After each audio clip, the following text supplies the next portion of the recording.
Goeienaand uit 'n koue winderige Karoo. Baie welkom hier. Dankie dat jy die tyd maak om na hierdie video te kyk. Ek waardeer dit regtig opreg. Ek wou graag aangegaan het waar ek laasweek opgehou het met die verbeelding en bietjie meer uitgebrei daaroor, maar ek dink vanaand het Vader 'n ander woord op die hart wat ek met julle moet deel, en ek dink dit is baie belangrik. Dit gaan dalk nie vir baie van julle maklik wees nie, en ek dink hierdie het meer te doen met leiers, maar vir ons gewone ouetjies is dit ook van pas in ons eie lewe. Ek wil 'n parallel trek tussen twee stories, een van Paulus, baie bekende gedeelte uit Handelinge 27 en 28, en dan ook uit my en Karen, my vrou se eie lewe uit. 3 jaar terug het ek en Karen by mekaar gekom. Ons ken mekaar van skool af, maar ons was nooit regtig vriende of iets nie, maar Vader het dit so beplan dat ons by mekaar uitkom. Vandag is ons baie gelukkig getroud. Ons is in 'n baie goeie huwelik. Ek kan nie vir beter vra nie. En ons is regtig baie gelukkig. Maar in 'n jaar se tyd, in die eerste jaar van ons huwelik, het ons gedoen wat meeste getroude kappels jare vat, 15, 20 jaar vat om in hulle huwelik te doen. In 'n jaar het ons 3 keer getrou, ons het verloof geraak, ons het 'n nuwe eiendom gekoop, ons het ou eiendom verkoop, ons het ons professies agtergelos, opgepak, getrek na 'n wildvreemde plek, sonder dat ons weet wat ons inkomste is, hoe ons gaan leef, hoe ons gaan oorleef. Ja, ons het 'n paar spaargeldjies gehad, maar daarmee moes ons vir ons huisie bou, want ons het letterlik 3 oop erwe, kaal erwe gekoop in die middel van die Karoo, waar eintlik niks is nie. Maar om eerlik te wees, ek ruil hierdie afgelope 2-3 jaar vir niks anders nie. Dit is een van die beste en gelukkigste tye in my lewe. Kyk, dis nie maklik nie. Dis nie maklik om net op te pak en te loop uit dit uit wat jy ken nie. Voor ek en Karen by mekaar gekom het, het ek teruggegaan daai tyd in die Hoopstad omgewing waar my ou kliënte, ek het 'n internetbesigheid gehad, en ek het teruggegaan en weer na my ou kliënte toe begin gaan, en hulle het my met oop arms ontvang, en ek het weer begin werk daar. Op een aand word ek wakker, en Vader vra vir my, hy sê vir my, hy het my weggevat daar, hoekom gaan ek terug na die vleispotte van Egipte toe? En dit het my bietjie geskok, dit het my bietjie gegooi, en toe ek mooi daaroor dink, toe is dit presies wat ek gedoen het. Ek het die onbekende nuwe deel van my lewe wat Vader vir my beplan het, het ek verruil vir die ou bekende. So ek wou 'n ou skipie wat eintlik uit mekaar geval het en gesink het, wou ek weer aan mekaar patch. Hier 'n draadjie, daar 'n draadjie, hier 'n plankie, hier 'n bietjie patch, daar 'n bietjie patch, hier so 'n bietjie tape om die gaatjie toe te maak, en weer teruggaan in die vleispotte van Egipte in. Uit Vader se genade uit het hy my weggevat daar, en om 'n lang storie kort te maak, eindig ek en Karen op in die Karoo. Ons begin ons eie huisie bou. Ons het eers so 'n klein cottage gebou, hout cottage. Ek sal iewers op 'n ander video sal ek julle eendag wys dit wat ons gedoen het hierso. Maar die kroeks van die hele storie is dat ons letterlik alles opgepak het wat ons geken het. Laat ons die bekende heeltemal gelos het. Ons het altoe ons professies net daar gelos. Sy in Pretoria, ek in Hoopstad, opgepak en hiernatoe gekom waar eintlik niks is nie, en totaal en al van vooraf 'n nuwe begin, net op 'n woord van Vader af. Ek en Karen het getrou en ons het op ons witbrood gegaan en ons het besluit ons witbrood gaan ons letterlik in die kar klim en deur die Karoo ry. Ons het niks beplan nie, ons het niks gereël nie, ons het letterlik elke dag, die enigste goed wat ons beplan het is, ons het in Hopetown gaan stop.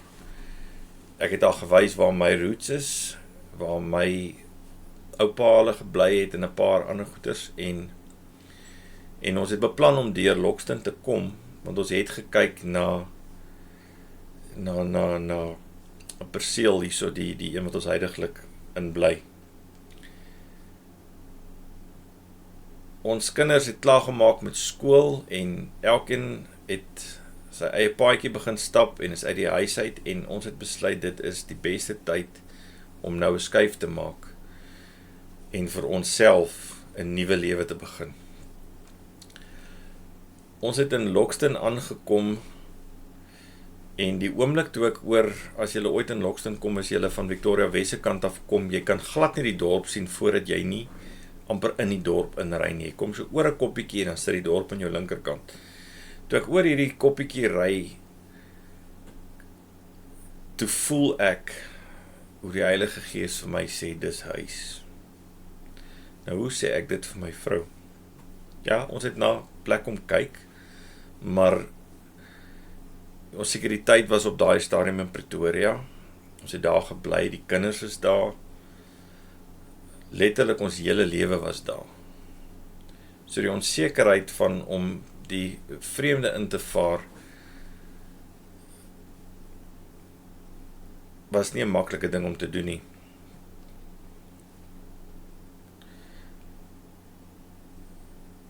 Met oorreding van kom ek gaan net 'n bietjie terug. Die tweede aand wat ons hier geslaap het, nadat ons nou na die plek gekyk het en gepraat het en gesels het en bietjie opgemeet het en bietjie planne gemaak het en gekyk het hoe ons dit kan maak werk as ons besluit om die plek te koop, lê ek en Karen, dit is load shedding op daai stadium, ons lê in die gastehuisie net hier buitekant die dorp, en Karen raak aan die slaap en ek lê en lees, en die volgende kry ek 'n visioen waar Abraham voor God staan en God sê vir hom, staan op, pak jou goed en trek na die land wat ek jou gewys het. Op daai presiese oomblik skrik Karen wakker langs my en sy sê vir my, jy sal nie glo wat ek nou net gedroom het nie. Ek sê vir haar, wat? Sy sê vir my, sy het nou net gedroom waar Abraham voor God staan en God vir hom sê, staan op, pak jou goed en gaan na die land wat ek jou wys. Meer bevestiging is dit, het ons nie nodig gehad. Ja, daar was nog steeds onsekerheid oor dinge, baie logistieke wat moes uitgewerk word, maar lang storie kort te maak, ons pak letterlik ons lewens op, en ons sing die ou bootjies, en ons begin 'n nuwe lewe.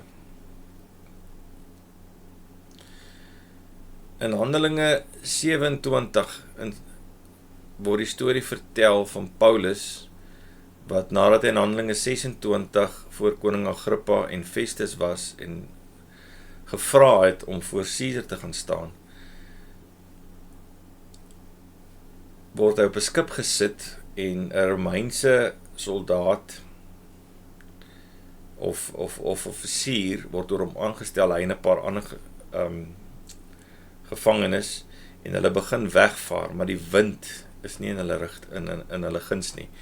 En so word nie 'n baie lang paadjie nie, 'n verskriklike veel eisende tog. Ons almal ken die storie van hoe hulle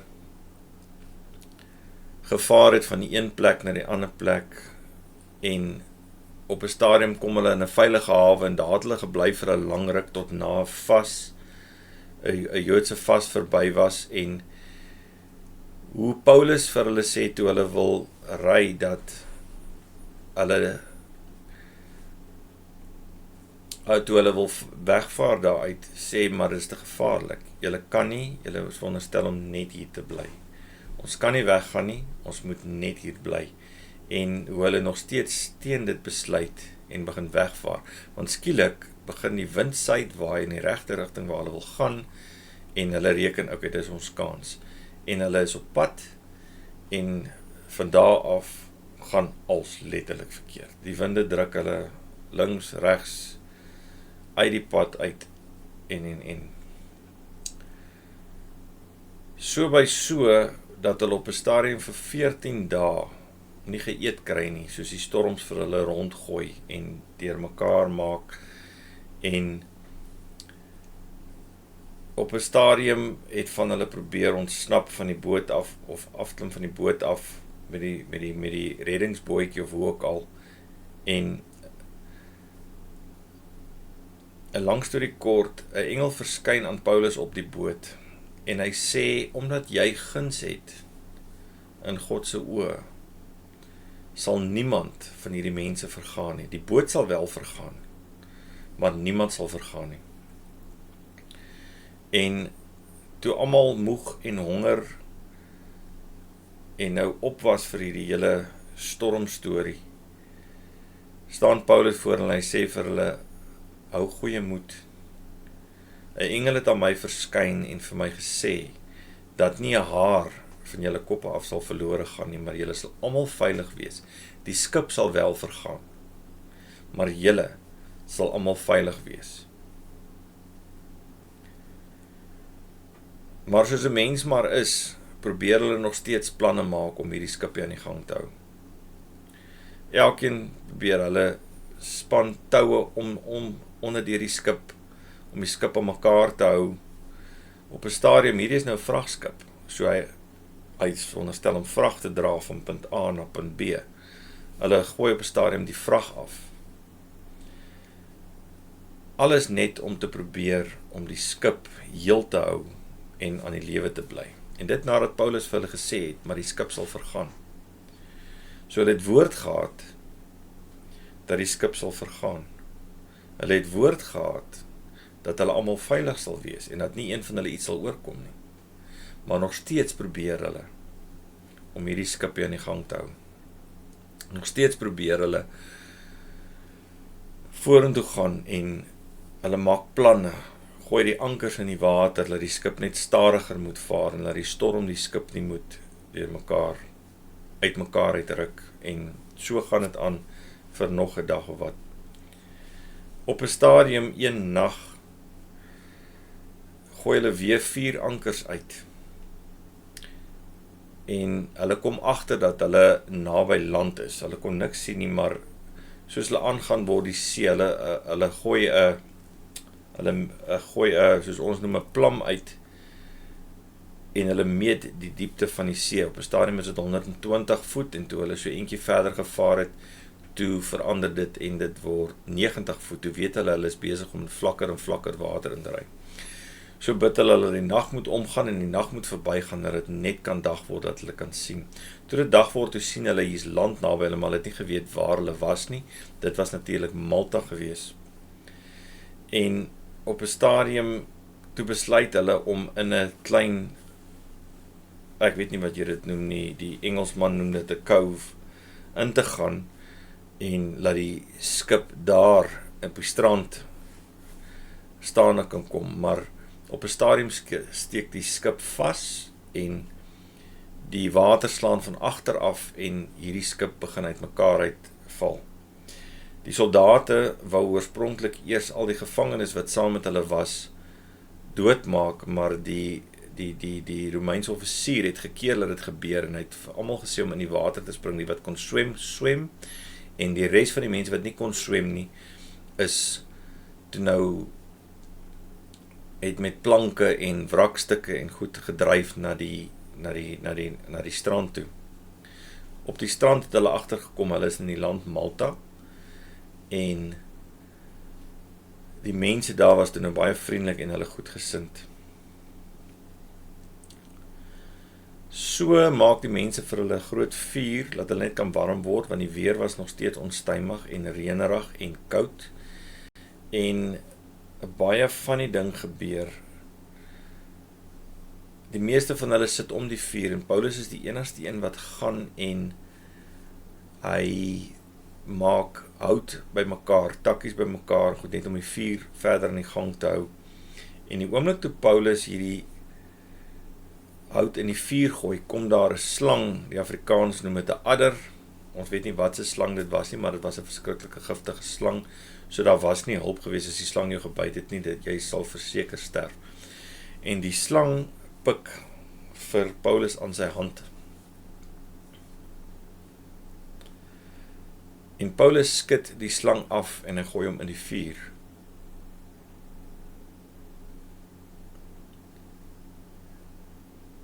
Die local mense, die plaaslike mense, het dit gesien wat gebeur het en hulle dink, okay, hierdie man is definitief vervloek. Daar's definitief 'n fout met hierdie man. Die see het hom nie gevat nie, die see het hom uitgespoeg, maar hy was gedoem om te sterf, daarom het die slang hom nou gebyt. En so hou hulle vir Paulus dop, en Paulus gaan aan. Paulus maak takkies bymekaar, en stokkies bymekaar, en hout bymekaar. Paulus gooi hout in die vuur. So terwyl die ander sit en rus, is Paulus besig om die vuur aan die gang te hou. Ons kan ook die beeld hier uittrek dat Paulus besig was om die vuur van die Heilige Gees in hom aan die gang te hou. In plaas daarvan dat hy sit en rus en probeer wegkruip vir die storm, is Paulus in die middel van die storm besig om die vuur van die Heilige Gees aan die gang te hou. Takkies, bietjie woord, om die woord te leer, om die woord, as ek die beeldspraak mag gebruik so. Hy hou hom besig met al hierdie goed, en op 'n stadium kom hierdie mense agter dat, hoorie maar, hierdie man kom niks oor nie, hy swel nie op nie, hy haal nog steeds asem, en Paulus verander in hulle oë van 'n vervloekte af na 'n God toe. Die gouverneur van Malta hoor toe die storie en hy nooi vir Paulus om na sy huis te kom, en Paulus gaan en op 'n stadium raak, ek kan nou nie presies onthou wie dit was nie, maar dink die gouverneur se seun, ek praat onder korreksie, word siek en Paulus lê hom hande op. En hy word gesond gemaak. So vir die ruk wat hulle daar is, bring mense ook hulle siekes na Paulus toe. En Paulus bid vir die mense en hulle genees. Ek neem aan, Paulus het met hulle gedeel oor Christus en daar baie van hulle tot bekering gekom en hulle het die wonderwerke gesien, mense is genees en Paulus kry guns in hierdie mense se oë. So by so dat hulle na die paar maande wat hulle daar gebly het, dat hierdie mense vir hulle voorsien als wat hulle nodig het. Letterlik als wat hulle nodig het. Hoekom ek hierdie storie vertel saam met die storie van my en van Karen is dat Paulus het gegaan op grond van 'n woord wat 'n engel van God na hom toe gebring het. En uit dit wat sleg was, uit dit wat veronderstel was om hulle dood te maak, kom die voorsiening. Nou ons het begin in die eerste video met Matteus 6 wat sê, soek eers die koninkryk van God en al hierdie dinge sal vir jou bygevoeg word. Sien, ek en Karen het in die Karoo toe gekom sonder dat ons geweet het wat ons gaan doen, hoe ons het gaan doen. Ons het 'n plan gehad om groente te plant. Ons het 'n fantastiese groentetonnel hier langsaan. En die skipie wat ons gebou het, hierdie tonnel, het nou hierdie afgelope winter, baie van julle weet daarvan, het ons letterlik in die huis gesit met sneeu, 25 na 30 cm sneeu, en gehoor hoe kraak en hoe breek 100 mm balke onder die gewig van die sneeu. So hierdie skipie van ons het basies amper gesink. maar in Vader se genade kon ons die plek weer optel, en kon ons oorbegin, en kon ons om beter en sterker maak. Ons is nog steeds besig, dis nog nie klaar nie. Daar is groente wat tans groei, wintergroente wat nou in die somer groei, maar die oomblik toe ons dink dat hierdie skipie heeltemal sink, het Vader in elk geval ons gewys om dit op te tel en vorentoe te gaan. Kom vertel ek die twee stories. Ek dink, wat ek probeer sê is dat baie van ons, veral ons leiers, sit vandag in die kerk, of ons as mense, ons sit op plekke waar ons probeer om iets wat besig is om te sink, op te patch en aan die gang te hou. Ons wil ons mensgemaakte idees voor dit wat die Heilige Gees, daar is soveel nuwe goed, en daar is soveel beter goed vorentoe, maar ons is so vasgevang in die sekuriteit van die bekendheid, van die bekende, dat ons bang is om oor te gaan na die onbekende toe. Want jy sien, ons probleem is, ons kan nie sien waar die voorsiening vandaan kom nie. Hierdie mense het skipbreuk gelei, en hulle was op 'n vreemde eiland met niks. Hulle het nie 'n boot gehad nie, hulle het nie vrag gehad nie, hulle kon nie trade nie, hulle het letterlik niks oor gehad nie. Maar deur die guns wat Paulus gekry het by die plaaslike mense, het die voorsiening gekom, en letterlik alles wat hulle nodig gehad het, is vir hulle voorsien. Ek en Karen het weggegaan uit Pretoria uit, in die Karoo toe, en tot vandag toe sien ons nog nie die hele prentjie van waar Vader ons heen vat nie. Ja, ons sien glimpses, en ons is op 'n plek waar ons algeheel vertrou, maar ons moes eers laat ons vorige bootjie sink, om toelaat om heeltemal te sink, voordat ons op die nuwe boot kon klim. Nou hier is die ding, nêrens sê Vader dat as jy op die nuwe boot klim, gaan dit maklik wees nie. Paulus was besig om die vuur van die Heilige Gees in die gang te hou, en die slang het hom gepik. In die middel van dit, Paulus kon een van twee dinge doen. Hy kon gaan sit het en dood gegaan het, maar Paulus het gekies om die slang af te skud en binne in die vuur te gooi. Dit wat vir hom kon skade doen, gee hy vir die Heilige Gees, en die Heilige Gees verbrand dit en sorteer dit uit namens hom. My liewe vriend, vriendin,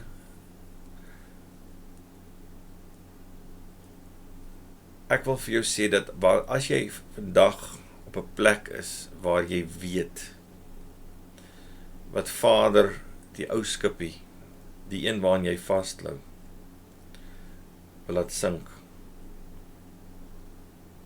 en jy op 'n nuwe skip wil sit, op 'n nuwe pad, maak nie saak hoe moeilik dit is nie, wil ek jou aanraai om daai pad te vat. Laat die ou skipie sink. Los dit wat oud is. Julle het al gehoor in my vorige video's wat ek sê, vergeet alles wat jy geleer het en begin vir 'n slag van vooraf. Lees die Bybel asof dit vir die eerste keer is. Die ou storieetjies wat jy ken en wat ons in sonnaarskool geleer het, lees hulle vir 'n slag asof dit vir die eerste keer is. Vergeet dit wat agter is. Soos Paulus gesê het, maak my los van die dinge wat agter is, en ek reik uit na die dinge wat voor my is. Ek wil jou aanraai om vir die Heilige Gees en vir Vader 'n kans te gee, om jou in te vat in die nuwe ding. Om jou in te vat in 'n nuwe era en in 'n nuwe tyd.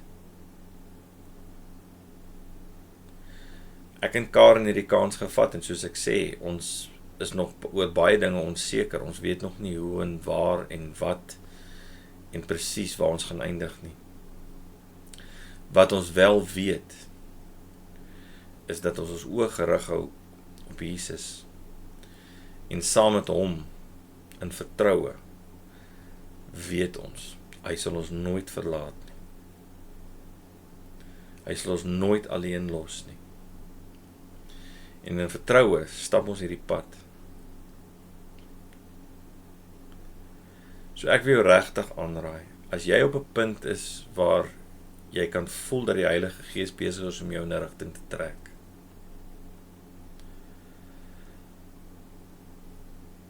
wees onderdanig aan daai gevoel. Moenie twyfel nie. Moenie 2 keer dink nie. As Vader jou op 'n pad sal vat, moenie bekommerd wees oor die logistieke nie. Hy sal dit uitsorteer. Hy sal sorg. Hy sal vir jou die ways en die means en die know-how gee. Ek en Karen het hierdie huisie waarin ek sit, het ons gebou. Ons is besig om hom groter te maak. Vader het vir ons planne gegee en gewys hoe ons dit bietjie kan groter maak, sodat ons plek het. Ons het heiliglik nie plek as iemand by ons kom kuier nie. Ons moet elke keer mense wat vir ons kom kuier in 'n gastehuis sit. Maar hy het vir ons planne gegee met groter en ons is tans besig om dit groter te maak. So dit is die huidige projek. Vat die dinge dag vir dag. Probeer om nie te worry oor môre en bekommerd te wees oor wat môre gaan bring nie. Matteus 6. Moenie bekommerd wees oor die dag van môre nie. Môre het sy eie probleme en sy eie dinge. Doen wat jy nou kan doen. Doen wat jy vandag kry om te doen. Doen wat jou hande vind om te doen. Ek sê altyd, en dis nie net ek nie, baie mense sê dit, doen wat jy kan doen, en Vader sal sorg vir die res. Vir daai deel wat ek nie weet hoe nie, of nie kan doen nie, hy sal dit uitsorteer. Vertrou hom, vat hom op sy woord. As jy 'n woord het, vertrou hom, as ek jou kan aanraai. Ek dink dit is die begin van in die koninkryk instap en in koninkryk te lewe. En ek dink dit is my punt 1 vanaand van koninkryk lewe is, vertrou op God ongeag. Vertrou op die woord wat hy vir jou gegee het en die beloftes. As hy vir jou belofte gegee het, hy sal sorg. En hy sal voorsien. Hiermee wil ek hierdie video afsluit en regtig, hierdie is baie swaar op my hart en ek was baie skuldig gewees die afgelope ruk van twyfel, van is ons op die regte pad? Doen ons die regte ding? Hoe gaan ons versorg word? Ons het voorsiening gemaak om vir 'n jaar te kom bly op spaargeld. Ons is ons 2de jaar hierso en ons is nog steeds hier. En ons is nog steeds versorg. Ons gaan slaap nie een aand honger nie. Vader het letterlik in al ons behoeftes kom voorsien tot vandag toe. En ek vertrou hom met my hele hart, dat hy sal vir ons versorg van hier af vorentoe. Maak nie saak wat in die wêreld, inteendeel, ek weet nie eens wat in die wêreld aangaan nie. Ek het opgehou om my op te hou met negativiteit en met wat in die politiek en in die nuus aangaan. Die negatiewe goed wat om ons aangaan, stel jou siening, maklik gesê, dit haal jou oë so maklik van Jesus af. En eintlik is dit irrelevant wat om ons aangaan. Eintlik is die enigste relevante ding, is woorde wat ek altyd En ek het dit, toe ek nog Facebook en op sosiale media was dit my profile pics, as jy dit so kan noem, was but God. Hierdie ding gebeur, but God. Daai ding gebeur, but God. So my liewe vriend, vriendin, ek wil afsluit deur vir jou te sê, baie dankie dat jy die moeite gedoen het om na ons video te kyk. Deel dit asseblief met jou vriende, as jy dink iemand kan baat vind daarby. As jy nog nie ingeteken het op ons kanaal nie, asseblief, dit sal vir ons baie help as jy dit wil doen. En mag julle 'n lekker en 'n geseënde aand, môre, middag, wanneer jy ook al kyk na hierdie video hê. Geniet dit wat Vader, of geniet die avontuur wat Vader vir jou beplan vorentoe in jou lewe. Daarmee sê ek uit 'n koue winderige Lockston uit vir julle goeie nag. Geniet julle aand en lekker slaap.